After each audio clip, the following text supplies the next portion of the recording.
Hi மச்சீஸ், எல்லாருக்கும் good morning. Welcome back to our channel. இன்னைக்கு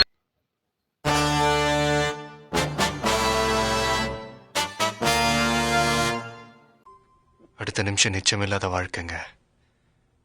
முடிஞ்ச வரைக்கும் எல்லாரையும் சந்தோஷப்படுத்துவோம். நம்ம பர்த்டே டு பர்த்டே 1 இயர் சேனலில் நம்ம எத்தனை டேஸ் இருக்குன்னு பார்த்தீங்கன்னா நம்ம டே 327. சரி அவங்க இப்போ என் ஃப்ரெண்டு வண்டி கேட்டாங்க, கொடுத்துட்டு அவங்க கட்டிங் ஷாப்பில் இருந்தால் போய் அவங்க கட்டிங் ஷாப்பில் இருந்து அவங்கள்ட்ட வண்டி கொடுத்துட்டு அவங்க தான் இப்போ வந்து ஸ்டாப் ஃபஸ்ட்டு போய் இருக்கானே. இப்போ பாருங்க ஸ்டாப்பில் வேறு இதுதான் அவங்க பஸ் எடுத்து கண்டினியூ பண்ணுறோம். ஓகே, எப்படியோ கரெக்ட் டைமுக்கு வந்திருக்கோம். அவனுக்கு கட்டிங் பண்ணி முடிவதுக்கும் நம்ம வரதுக்கு கரெக்டாக இருந்துச்சு டைம்.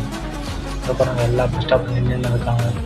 ஹாய் மச்சீஸ், இப்போ நம்ம எங்கே போயிருக்கோம்? நான் ஷாப்பில் அந்த ஹோட்டலில் தான் போயிருக்கேன். ஆப்போசிட்லேயே ஹோட்டல், ஆஃபீஸ் ஆப்போசிட்லேயே ஹோட்டல். சரி வாங்க போய் சாப்பிட்டலாம். பஸ் இருக்குது அப்படின்னு வந்தேன். வெஜ்ஜெல்லாம் வச்சு நான் சாப்பிட்ணுன்னு தோணுச்சு. ஆனால் வேணாம். இப்போ நம்ம எங்கே போயிருக்கோன்னா நம்ம நேற்று சாப்பிட முடியுமா?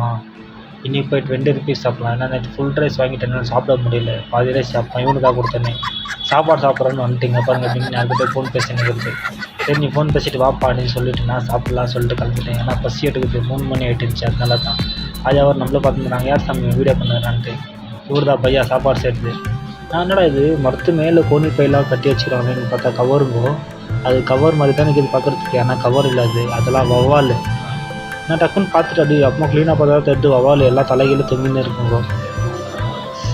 நான் அப்புறமா என் ஃபோனில் எடுத்து ஆகலை. அப்புறமா பசங்கள்லேருந்து என் ஃபோன் வாங்கி பண்ணேன். அப்புறமா க்ளீனாக தெரிஞ்சிச்சு. சரி ஓகே, நாளைக்கு வ்ளாகில் மீட் பண்ணுறேன். Okay bye.